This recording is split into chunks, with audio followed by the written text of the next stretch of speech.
इतनी सारी तकलीफ और दर्द के बावजूद उन्होंने शॉट दिया। The show must go on. मैंने कहा ना मैं काम करूंगा कैसे भी। I'll die with my boots on.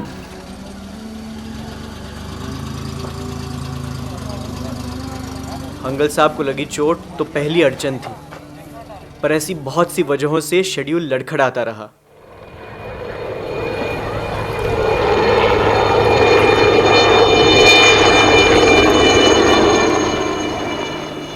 क्योंकि हम सिंक साउंड में शूट कर रहे थे, किसी भी बाहरी आवाज की वजह से हमें शूटिंग रोकनी पड़ती थी।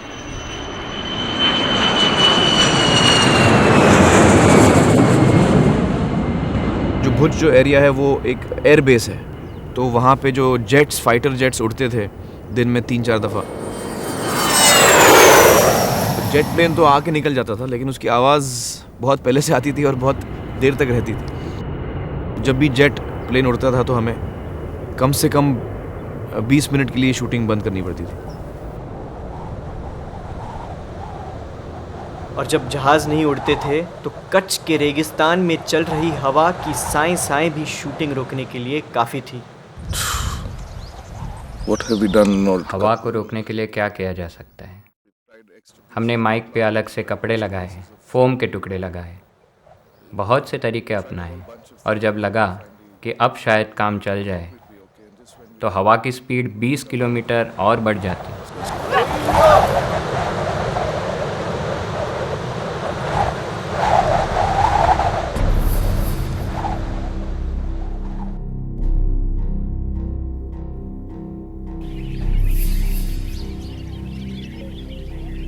कहानी की एक जरूरी बात यह थी कि चंपानेर में अकाल पड़ने की संभावनाएं हैं, इसलिए आसमान में बादल नहीं हो सकते। तो बस शूटिंग के दौरान जब भी बादल आ जाते थे हमें शूटिंग रोक देनी पड़ती थी। सेट पर हमें कुदरत की कई हरकतों से जूझना पड़ा। किसने सोचा था कि हमें मिक्स्ड लाइटिंग कंडीशंस का सामना करना पड़ेगा। बादल छाए रहेंगे, बार बार बादल छाए रहेंगे। प्रिय स्वाति, आज एक भी सीन की शूटिंग नहीं हुई और पैकअप हो गया। सेट पर लोग क्रिकेट खेल रहे हैं मगर माहौल में उदासी है। पार्टी तो हो चुकी, अब सच्चाई सामने है।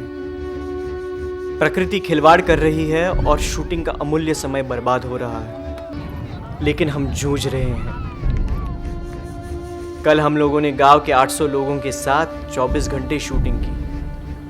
उन्होंने मुकाबला किया दिन में झुलसती गर्मी का और रात में कड़कड़ाती ठंड का।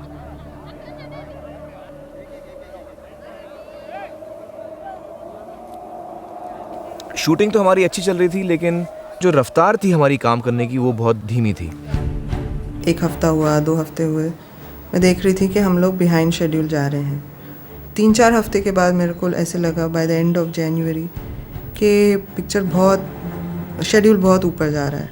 हालांकि हम लोग अपनी तरफ से पूरी कोशिश कर रहे थे कि काम जल्दी से जल्दी हो।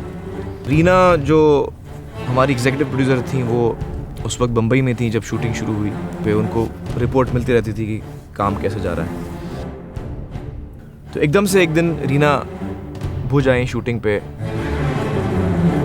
और सब काफ़ी चौंक गए कि मैं आई हूँ, और काफ़ी नाराज़ थी, काफ़ी गुस्से में थी, काफ़ी परेशान थी। और शाम को रीना ने मीटिंग बुलाई सबकी, head of departments Anil Mehta, Nakul Kamte, Ashutosh, मैं सब पहुँचे हम लोग।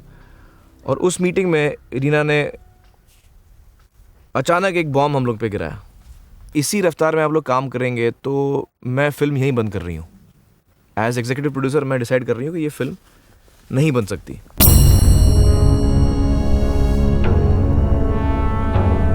तो ये 1 हफ्ता है, आप लोग मिल के सोचिए कि कैसे ये पिक्चर टाइम पे बन सकती है। आप लोग चाहे कितना भी अच्छा काम कर रहे हो, उससे मुझे कोई लेना देना नहीं है, लेकिन आपको शेड्यूल के अंदर रह के काम करना है, बजट के अंदर रह के काम करना है। आखिर में मुझे जम्मू को आंसर देना पड़ेगा कि क्यों ये बजट ऊपर गया और क्यों टाइम पे शूटिंग नहीं हुई, जब हम लोग ने इतना सारा काम किया, इतना पेपर वर्क किया, इतना सोचा। तो वो लोग काफ़ी घबरा गए। मैं भी काफ़ी चौंक गए कि मैं ये क्या बोल रही हूँ, क्योंकि उनको नहीं मालूम था कि मैं क्या बोलने वाली थी ये मीटिंग में। तो मैं भी सुन रहा था कि यार रीना क्या बोल रही है हमको। रीना को देख के मुझे मुस्कुराहट भी आ रही थी, टेंशन भी था, लेकिन टेंशन के साथ साथ मुझे लगा कि भाई रीना, जिसको फिल्म के बारे में कुछ जानकारी है नहीं, फिल्म मेकिंग के बारे में, वो अब 1 साल में इतनी एक्सपीरियंस हो गई है कि वो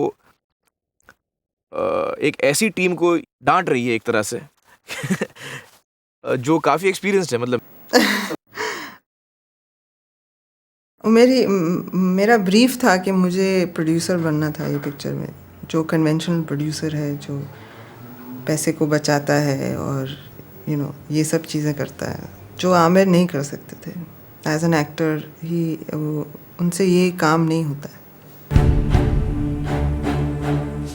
तो मैंने फिर रीना को समझाने की कोशिश की, भाई हम लोग ऐसा तो नहीं है कि हम लोग गप्पे मार रहे हैं या काम ठीक से नहीं कर रहे। 5 बजे सुबह उठ के जा रहे हैं, हर आदमी तेज़ काम करने की कोशिश कर रहा है, लेकिन ये फिल्म इतनी मुश्किल थी बनाने के लिए कि हमें हर सीन में इतने ज़्यादा लोग हैं, करीबन 300 लोग हर सीन में। आप साउंड के लिए भी आपको रुकना पड़ता है जब तक प्लेन नहीं चले जाए या और कोई जो साउंड है वो बंद नहीं हो जाए। मतलब धीरे धीरे मुझे अंदाज़ा होने लगा कि भाई इससे तेज़ हम नहीं काम कर सकते। लेकिन पूरे दौरान मुझे एक बैलेंसिंग एक्ट करना पड़ा रीना और आशु के बीच में। मैंने ही आमिर को सिर पे मारा काफ़ी बार, आशुतोष को भी और रीना को मैं ये समझाता था कि भाई आशु जो है वो सही कर रहा है, उसको डिस्टर्ब मत करो, उसकी क्रिएटिविटी डिस्टर्ब होगी, वो ठीक से फिल्म नहीं बना पाएगा। आशु को मैं बोलता था कि भैया अगर तुम तेज़ नहीं जाओगे तो बंद पड़ जाएगी हमारी फिल्म। लेकिन उसको मैं ये भी कॉन्फिडेंस देता था कि भाई जो तुम कर रहे हो, आई एम सपोर्टिंग यू, जितना तेज़ तुमसे काम हो सके तुम करो, लेकिन कॉम्प्रोमाइज़ मत करना, और जो भी है मैं तुम्हारे साथ हूँ। आमिर हर रात मुझे एक लाइन जरूर कहता था, और वो थी कि आशु वही फिल्म बनाना जो तुम बनाना चाहते हो।